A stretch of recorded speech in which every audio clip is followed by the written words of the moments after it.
Today we'll discuss vitamin K2. Let's see why is it one of the most powerful vitamins and still one of the most underrated one. Vitamin K2 reduces the risk of dying from heart disease up to 57%. Not only that, it can reduce bone fracture up to 60 to 80% in postmenopausal women. It is also very important for brain health, Alzheimer's disease, Parkinson's disease, multiple sclerosis and even migraine. Today we'll discuss vitamin K2. Let's see why is it one of the most powerful vitamins and still one of the most underrated one.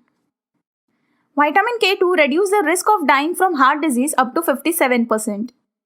Not only that, it can reduce bone fracture up to 60 to 80% in postmenopausal women. It is also very important for brain health, Alzheimer's disease, Parkinson's disease, multiple sclerosis and even migraine. But why is it underrated? Possibly because it is rarely present in industrial diet and processed foods and didn't receive much mainstream attention.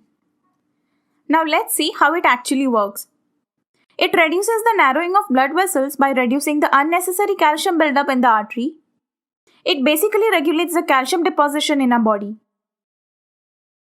It promotes the calcification of bones and prevents the calcification of blood vessels and kidneys. We all know that calcium buildup in the arteries around our heart is a huge risk for heart disease. So here, vitamin K2 reduces the calcium buildup and prevents heart disease. In one study spanning 7 to 10 years, people with the highest intake of vitamin K2 were 52% less likely to develop artery calcification and had 57% lower risk of dying from heart disease. Another study in 16,000 women found that participants with the highest intake of vitamin K2 had much lower risk of heart disease. For every 10 microgram of K2 they consume per day led to reduced risk of heart disease by 9%. However, keep in mind that these were observational studies which cannot prove cause and effect. Still, there is highly believable biological mechanism for its effectiveness and strong positive correlation with heart health in observational studies. As mentioned above, vitamin K2 plays a central role in the metabolism of calcium. It is a main mineral found in your bones and teeth. Vitamin K2 activates the calcium binding actions of two proteins, matrix GLA protein and osteocalcin, which helps to build and maintain bone. That's why it significantly reduces the risk of osteoporosis, especially in older women. A 3-year study in 244 postmenopausal women found that those taking vitamin K2 supplements had much slower decrease in age-related bone mineral density. Few Japanese studies have also found that it significantly reduces the risk of bone fracture after menopause. In line with these findings, vitamin K supplements are officially recommended for preventing and treating osteoporosis in Japan. Vitamin K2 is also believed to be an essential nutrient for dental health. Several studies have been done on vitamin K2 and certain types of cancer. 2 clinical studies suggest that vitamin K2 reduces the recurrence of liver cancer and increases the survival times. Now, another interesting benefit of vitamin K2 is it increases insulin sensitivity via osteocalcin metabolism. That means it is beneficial for type 2 diabetes. Studies showed that vitamin K2 intake reduced 7% of type 2 diabetes mellitus risk with each 10 microgram increment.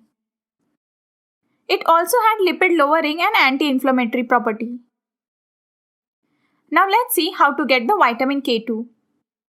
We all need vitamin K2 for overall health improvement. However, some people need it more than others. People who are taking broad-spectrum antibiotics for a long time can have vitamin K2 deficiency. It is because gut bacteria in a large intestine produce vitamin K2. Long-term use of antibiotics can wash out those good bacteria and eventually lead to vitamin K2 deficiency. People who are taking antacids for a long time or those who are on statin medicine can also have K2 deficiency. Gastrointestinal problems like irritable bowel syndrome, Crohn's disease, ulcerative colitis are also responsible for vitamin K2 deficiency. Some other conditions like menopause and pregnancy have increased demand of vitamin K2. Now also if you are taking vitamin D3 or calcium supplement, then it's better to add vitamin K2 for proper distribution and to avoid arterial calcification and unnecessary heart complications.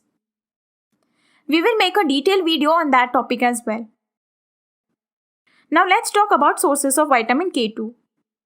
Vitamin K is a fat soluble, which means low fat and lean animal products don't contain much of it. There are many types of vitamin K2, but the most important types are MK4 and MK7.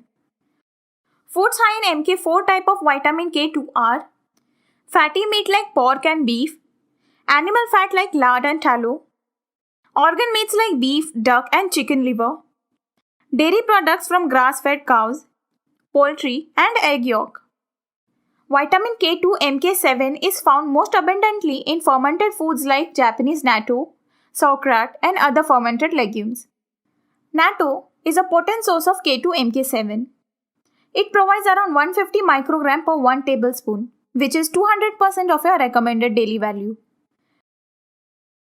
Some scientists are convinced that people at risk of heart disease should regularly use vitamin K2 supplements, while others point out that more studies are needed before any solid recommendations can be made. However, it's clear that vitamin K plays an essential role in body function. To maintain good health, make sure to get adequate amounts of vitamin K1 and K2 through your diet. Alright, that's all for today.